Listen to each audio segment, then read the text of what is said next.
Hello guys, আসসালামু আলাইকুম। চলে আসলাম আজকে রান্নাঘরে। আসলে অনেক দিন ধরে আমার পোলার ভাত খেতে ইচ্ছা করতেছে। মানে রান্না রান্না করব ভাবতাছি, কিন্তু আসলে কি অলসতার জন্য রান্না করতে ইচ্ছা করে না। তো আজকে আমার মনে হচ্ছে যে আজকে আমার খেতেই হবে। পোলার জন্য আমার মনে হয় জান বেরো যাচ্ছে, যে আমি কত দিন ধরে খাই না, আমার এরকম মনে হচ্ছে।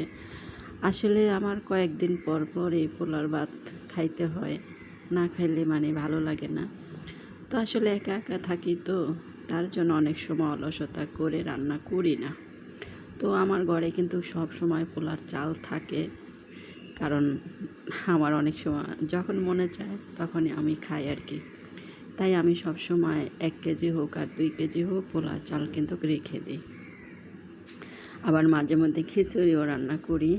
তো আজকে আমার মানে এরকম মনে চাইতেছে, হ্যাঁ, যে আজকে আমার খাওয়াই লাগবে, না খাইলেই নয়। তাই আর কি আমি কিন্তু এটাকে ভালো করে, কিন্তু পোলার চালটা ভালো করে একটু ভাজলে পোলাওটা কিন্তু একটু ঝরঝরা ভালো হয়। তো আমি কিন্তু ভালো করে এটাকে ঝরঝরা করে কিন্তু আমি পানিটা দিয়ে দিলাম। তো এই পানিটায় কিন্তু মাপ মতন পানি দিয়ে দিয়েছি। 1 কাপ চালের জন্য 2 কাপ পানি। তো আসলে আগে কিন্তু আমি এরকম রান্না করতে পারতাম না। কারণ কি, তখন মা ছিল, মা এত সব করতো। আসলে বেশি আদরের মেয়েরা কিন্তু লাস্টে এমন, মানে কি বলবো, বলতে গেলে আমার কিন্তু কান্না আসে। তো যাই হোক, আমি ঢাকনা দিয়ে দিলাম। দেখো পানিটা কিন্তু মোটামুটি শুকাইছে। আর কিছুক্ষণ পরেই কিন্তু আমার ভাতটা হয়ে যাবে।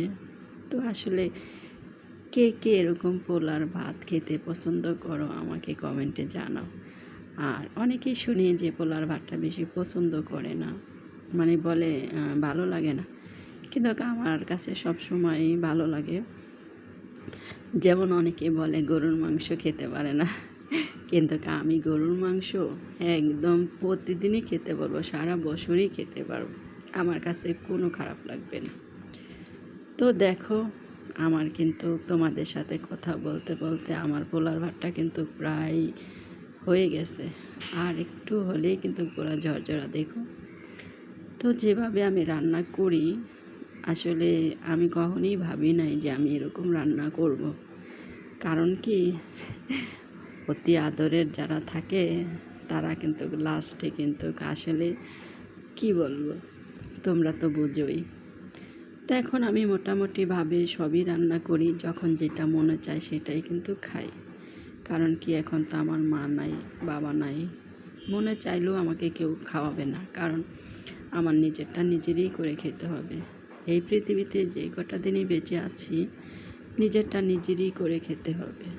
তো আমি কিন্তু দেখো একটু বারবার দেখতাছি যে আসলে এটা আবার একটু পোড়া লেগে যায় যদি একটু বেশিক্ষণ রাখা হয় আর কি। তো একটু পরপর কিন্তু এটাকে একটু নেড়ে চেড়ে দিলে তো নিচে দেয় কিন্তু আর পোড়াটা লাগে না।